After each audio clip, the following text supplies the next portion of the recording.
नमस्कार, city light में आप सभी का स्वागत है। मैं हूं नवरत्न पाराशर। बुलेटिन की शुरुआत करेंगे जबलपुर से, जहां जबलपुर नेता प्रतिपक्ष उमंग सिंगार का विवादित बयान सामने आया है। उमंग ने शराबियों से बीजेपी नेताओं की तुलना कर दी है। शराबियों की तरह बीजेपी नेता सत्ता में नशे में चूर हो चुके हैं, ये उनका कहना है। एमपी की जनता ज्यादा दिन बर्दाश्त नहीं करेगी। तो उमंग सिंगार का बयान आपको सुनाते हैं। उमंग सिंगार का बयान।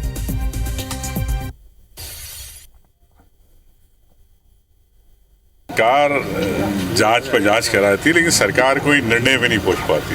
मैं इतना ही कहना चाहता हूं कि जिस प्रकार से भारतीय जनता पार्टी के कार्यकर्ता मदमस्त हो रहे हैं, जैसे कि शराबी शराब की दुकान के बाहर मदमस्त रहता, ये सत्ता के नशे के अंदर चकनाचूर है, तो इसको निश्चित तौर से प्रदेश की जनता बर्दाश्त नहीं करेगी। इधर ग्वालियर में चेकिंग के दौरान ट्रैफिक पुलिसकर्मी को कार से टक्कर मारने और उसे बोनेट पर 100 मीटर तक घसीटने का मामला सामने आया है। घटना झांसी रोड थाना क्षेत्र के माधव नगर चौराहे की है। घटना का सीसीटीवी फुटेज भी सामने आया है। ट्रैफिक पुलिसकर्मी ने कार चालक की शिकायत थाने में की है। पुलिस ने मामला दर्ज कर आरोपी की तलाश शुरू कर दी है। बता दें कि माधव नगर चौराहा गेट पर ट्रैफिक पुलिसकर्मी ब्रजेंद्र सिंह ड्यूटी पर थे।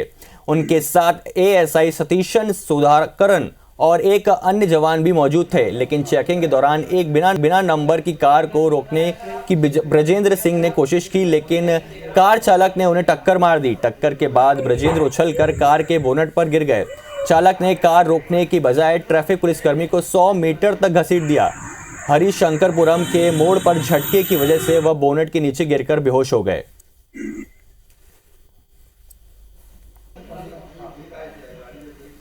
वाहन चेकिंग के दौरान रोकने का प्रयास किया तो वाहन चालक ने जो है उनको स्पीड में टक्कर मारते हुए और बोनट पे एकदम बोनट पे फंस गए, तो उनको लेते हुए घसीट दिया। वाहन बिना नंबर का था, तो टेक्निकल साक्ष्य आधार पर व सीसीटीवी फुटेज के आधार पर वाहन को ट्रेस किया जा रहा है। उसको गिरफ्तार कर उसके विरुद्ध कड़ी से कड़ी वैधानिक कार्रवाई की जा रही है। इधर बिलासपुर में टूरिज्म टूर और प्लॉट दिलाने के नाम पर ठगी का मामला सामने आया है। ठगों ने 10 लोगों से करीब 30 लाख रुपए की ठगी की है। मामला सिविल लाइन थाना क्षेत्र का है, जहां ठगी की शिकार पीड़िता एकता साहू ने मंगला चौक स्थित डिजायर ताज वेकेशन कंपनी में संपर्क किया था। यहां कंपनी के डायरेक्टर पिंटू रमेश सोनकर, मयूर चंद्र कुमार मेश्राम और प्रशांत ने उन्हें बताया कि उनकी कंपनी पर्यटन स्थलों की सैर कराती है और उसे पैकेज में प्लॉट भी देती है। झांसे में आकर एकता साहू सहित 10 लोगों ने करीब 30 लाख रुपए कंपनी में इन्वेस्ट कर दिए। इसके बाद कंपनी के कर्मचारियों ने ऑफिस बंद कर भाग निकले। पुलिस ने आरोपियों के खिलाफ धोखाधड़ी का केस दर्ज जांच शुरू कर दी है। द्वारा थाना उपस्थित आकर रिपोर्ट दर्ज कराई कि उनके साथ आरोपियों द्वारा मिलकर 1000 स्क्वायर फीट प्लाट देने की बात और नई स्कीम और अलग अलग पॉइंट पर घुमाने की बात को लेकर उनके साथ अलग अलग किस्तों में रकम जमा कराई गई, जिस संबंध में जांच किया गया। जांच पश्चात अपराध पाए जाने पर थाना सिविल लाइन में अपराध पंजीबद्ध कर विवेचना में लिया गया है। आरोपियों की पता तलाश की जा रही है। इधर न्यूयॉर्क की फ्लाइट को बम से उड़ाने की धमकी मामले में बड़ा खुलासा हुआ है। आरोपी युवक और इसके पिता के खिलाफ थानों में केस दर्ज हैं। दोनों पहले कर्ज लेते थे, फिर पैसे मांगने पर झूठे केस में फंसा देते थे। क्या है पूरा मामला, पेश है स्पेशल रिपोर्ट।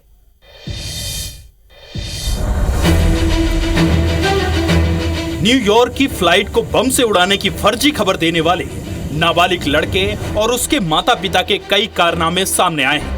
उक्त आरोपी लड़के के खिलाफ शिकायत मिली है कि उधार का पैसा वापस मांगने पर वह लोगों को झूठे मामले में फंसा देता है।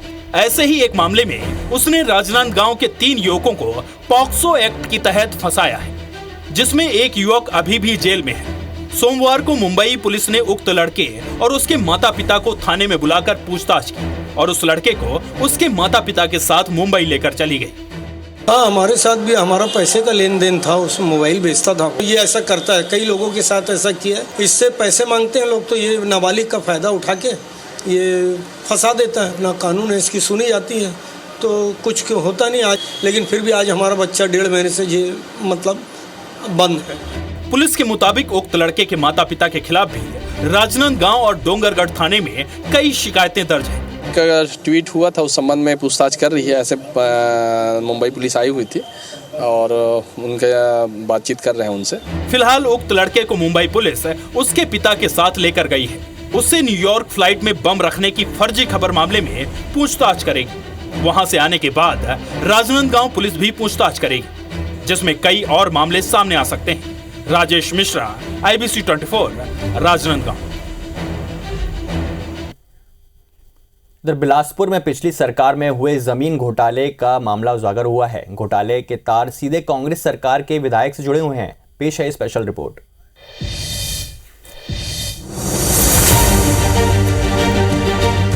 बिलासपुर में एक बड़ा जमीन घोटाला उजागर हुआ है।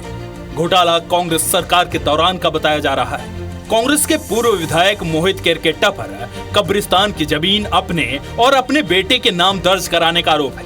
दस्तावेजों के मुताबिक कुदूदंड पटवारी हल्का नंबर 34 के अंतर्गत खसरा नंबर 296/1 में करीब 0.405 हेक्टेयर यानी लगभग 1 एकड़ जमीन चर्च ऑफ क्राइस्ट के कब्रिस्तान के नाम दर्ज है। बताया जा रहा है कि 2021 में कांग्रेस विधायक मोहित राम केरकेट्टा ने अपने बेटे शंकर राम केरकेट्टा के नाम जमीन रजिस्ट्री कराई और उसके एवज में सिर्फ 99,22,000 रुपए का भुगतान किया।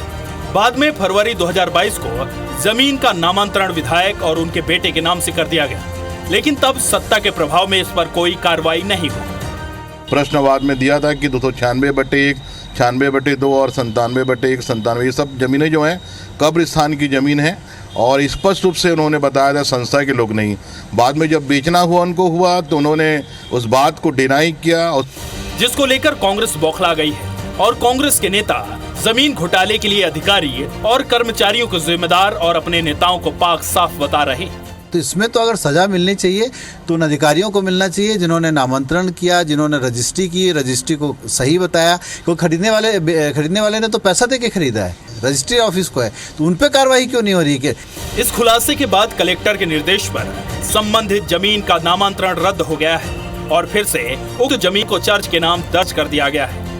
जांच करने पर सही पाया गया कि कब्रिस्तान की ज़मीन है जिसको अवैधानिक रूप से बिक्री कर दिया गया था, तो उसको निरस्त करके नामांतरण निरस्त करके पूर्ववत कब्रिस्तान में दर्ज किया गया है। फिलहाल बिलासपुर में लैंड स्कैम के इस मामले के सामने आने के बाद कहा जा रहा है कि पिछली सरकार में सत्ता का दुरुपयोग कर घोटालों को अंजाम दिया गया। सत्ता परिवर्तन के साथ जिसकी बानगी अब सामने आ रही है। जितेंद्र थवाइत, IBC 24, बिलासपुर। इधर रायगढ़ के किरोड़ी मल नगर के CMO राम नारायण पांडे को ACB बिलासपुर की टीम ने रिश्वत लेते पकड़ा है। CMO के भवन के व्यवसायिक उपयोग को अनुमति देने के नाम पर रिश्वत की मांग की थी। इसके लिए पीड़ित वरुण सिंह से 10,000 एडवांस में लिए थे। वरुण सिंह ने इसकी शिकायत ACB बिलासपुर से की थी, जिसके बाद दूसरी किस्त देने के लिए युवक नगर पंचायत पहुंचा, जहां 10,000 की दूसरी किस्त लेते ACB की टीम के रंगे हाथ पकड़ लिया।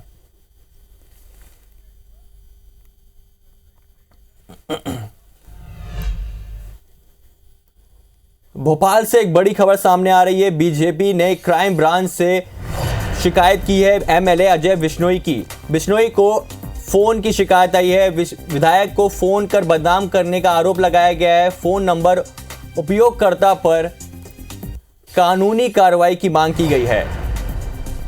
तो बीजेपी ने क्राइम ब्रांच से शिकायत की है। MLA अजय बिश्नोई को आए फोन की शिकायत की है। विधायक को फोन कर बदनाम करने का आरोप लगाया गया है।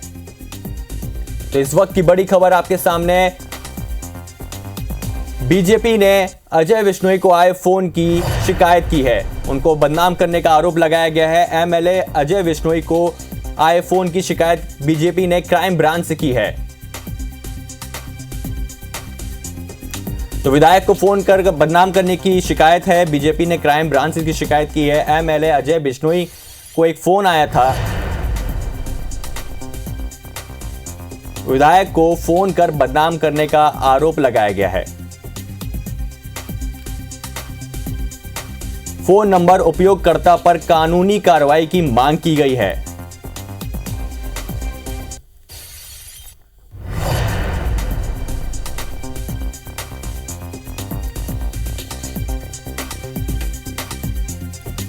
विवेक पटैया हमारे साथ जुड़ चुके हैं। विवेक, पूरी जानकारी दीजिए, क्या है पूरा मामला? देखिए, मध्य प्रदेश में बीजेपी का सदस्यता अभियान इस वक्त चल रहा है और सदस्यता अभियान के दूसरे चरण का आज अंतिम दिन था। लेकिन जिस तरह अजय बिश्नोई जो बीजेपी के विधायक है और पूर्व मंत्री है, उनको एक नंबर पे फोन आया और उस नंबर पे उन्होंने कहा कि वो सदस्यता आपका अभियान का जो लक्ष्य है वो पूरा कर देंगे। उसको लेके अजय बिश्नोई ने बाकायदा जो है ट्वीट किया, ट्वीट करके सदस्यता अभियान पर सवाल भी खड़े किए और उसके बाद कांग्रेस हमलावर हुई। इस पूरे मामले को लेकर जिस तरह बीजेपी के सदस्यता अभियान पर उनकी ही पार्टी के एक विधायक के द्वारा सवाल उठाए गए, उसके बाद जो है बीजेपी के जो विधि प्रकोष्ठ है उन्होंने क्राइम ब्रांच में शिकायत की और क्राइम ब्रांच में शिकायत करके जो नंबर है वो दिया है, उस नंबर की जांच करके उस पर कार्रवाई करने की मांग की है। शिकायत में ये भी कहा है कि किसी राजनीतिक दल की षड्यंत्र और पार्टी को बदनाम करने की साजिश भी हो सकती है। मतलब बिना नाम लिए बीजेपी ने राजनीतिक दल की शिकायत की है। दूसरी तरफ इंदौर में भी ठीक इसी तरह का एक मामला है जिसमें भी एफआईआर इंदौर क्राइम ब्रांच में दर्ज होगी। तो कुल मिलाकर बीजेपी की सदस्यता अभियान पर अजय बिश्नोई ने जो सवाल खड़े किए उसके बाद बीजेपी हरकत में आई है और बीजेपी ने ऐसे लोगों की शिकायत की है जो बीजेपी के नेताओं को फोन करके जो है सदस्यता अभियान के टारगेट पूरा करने की बात कर रहे हैं। जी विवेक, धन्यवाद पूरी जानकारी के लिए।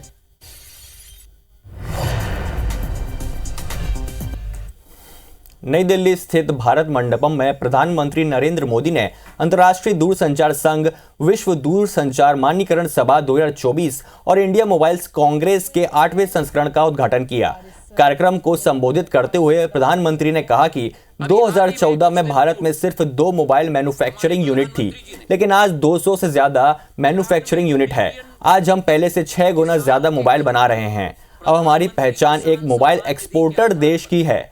भारत ने सिर्फ 10 साल में जितना ऑप्टिकल फाइबर बिछाया है उसकी लंबाई धरती और चंद्रमा के बीच की दूरी के 8 गुना ज्यादा है। दूरसंचार मंत्री ज्योतिरादित्य सिंधिया ने कार्यक्रम को जानकारी देते हुए बताया कि इतिहास में पहली बार इस कार्यक्रम का आयोजन एशिया में किया गया। कार्यक्रम में 36 अंतर्राष्ट्रीय मंत्री और 160 देश के 3200 डेलीगेट्स शामिल हुए हैं। हम CG में दुनिया का नेतृत्व करेंगे।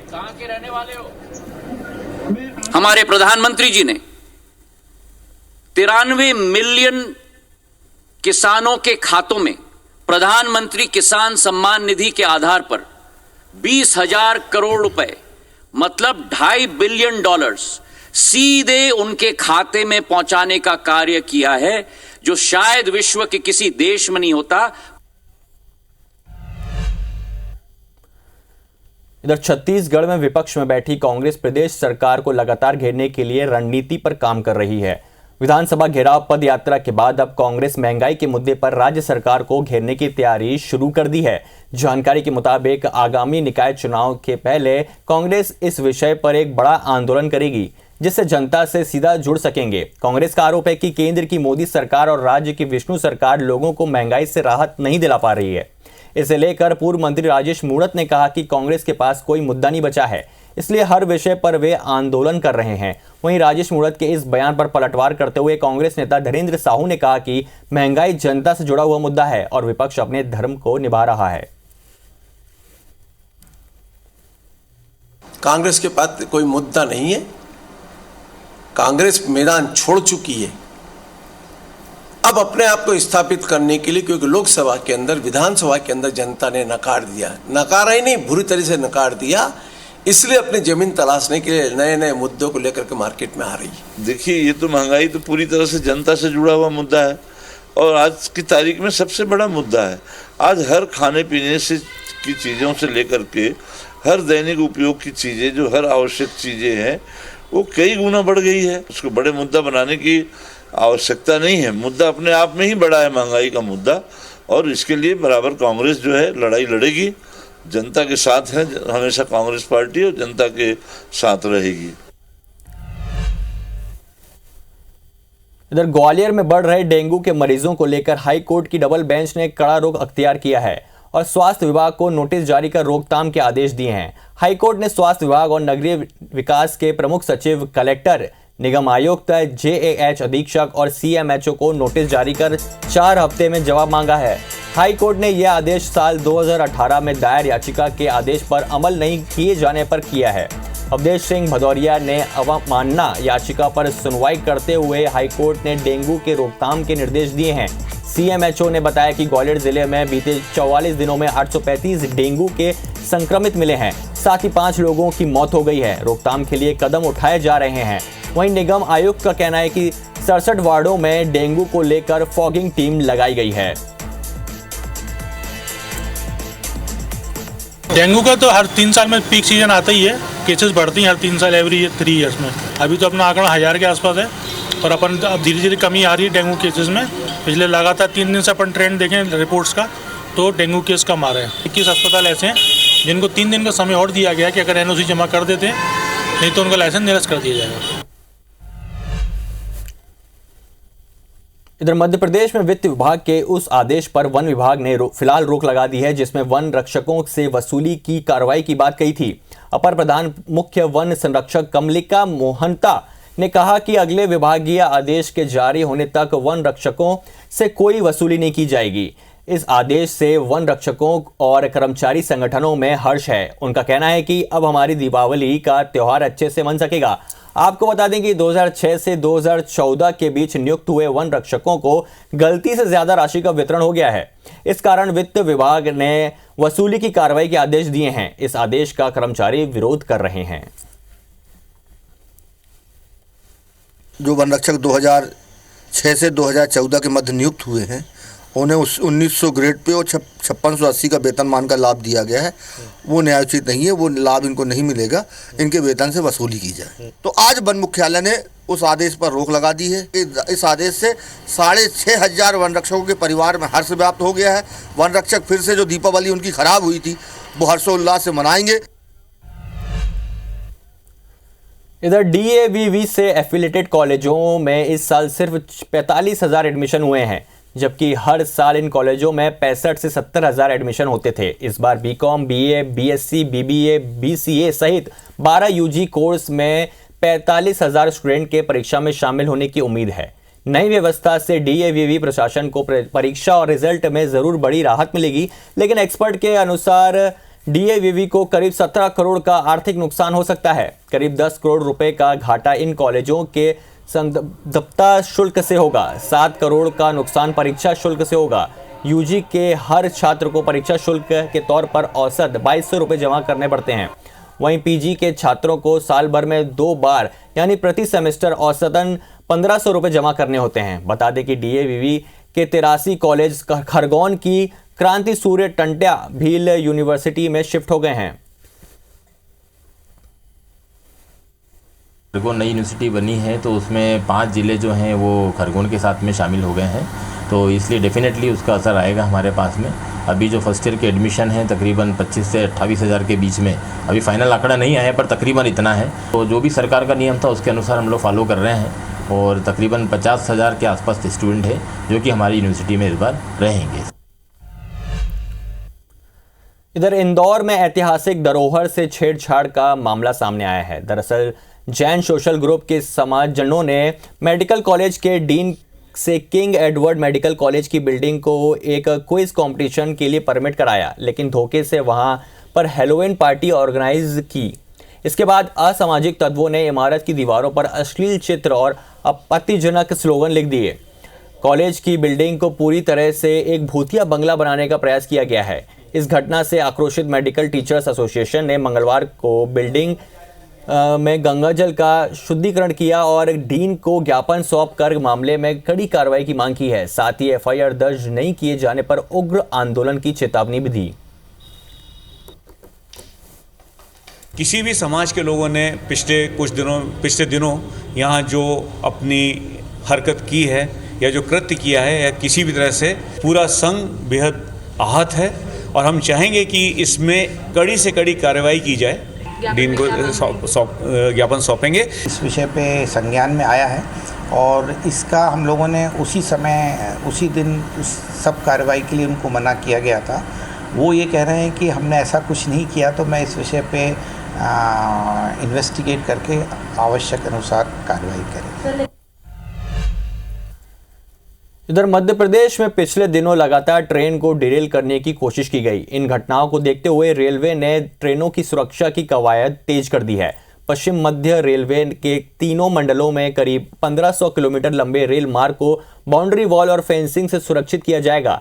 इटारसी से लेकर मानिकपुर के बीच 500 किलोमीटर लंबे रेलवे ट्रैक के दोनों ओर फेंसिंग लगाने के साथ ही बाउंड्री वॉल बनाने रेलवे के इंजीनियरिंग विभाग ने प्रक्रिया शुरू कर दी है, क्योंकि मंडल के तहत आने वाले 100 से ज्यादा रेलवे स्टेशनों में जबलपुर से इटारसी, मानिकपुर, बीना, सिंगरौली, सतना, रीवा तक के ट्रैक की सुरक्षा रेलवे के लिए एक बड़ी चुनौती है। रेलवे अधिकारियों के अनुसार ट्रैक की पेट्रोलिंग करने में रेलवे को काफी परेशानी होती है। फेंसिंग लगने के बाद ट्रैक की सुरक्षा पुख्ता होगी। जो भी मेन रूट्स हैं उसमें अभी क्या नाम है ये ट्रैक फेंसिंग के वर्क सैंक्शन हुए हैं, जिसमें कि जबलपुर डिवीज़न के 550 किलोमीटर का ट्रैक फेंसिंग वर्क अभी रिसेंटली सैंक्शन हुआ है एवं भोपाल डिवीज़न का 400 किलोमीटर का ट्रैक फेंसिंग वर्क अभी रिसेंटली सैंक्शन हुआ है। इसके अतिरिक्त जो कोटा नागदा सेक्शन है वहाँ पश्चिम मध्य रेल का जो कि 550 किलोमीटर का है, वहाँ पर ऑलरेडी 160 kmph का कार्य चल रहा है। तो वहाँ पर यह वर्क ऑलरेडी ऑनगोइंग है एवं 80% लगभग कार्य भी पूरा हो चुका है वहाँ। सिटी लाइट में आज के लिए इतना ही। बने रहिए IBC 24 के साथ। धन्यवाद।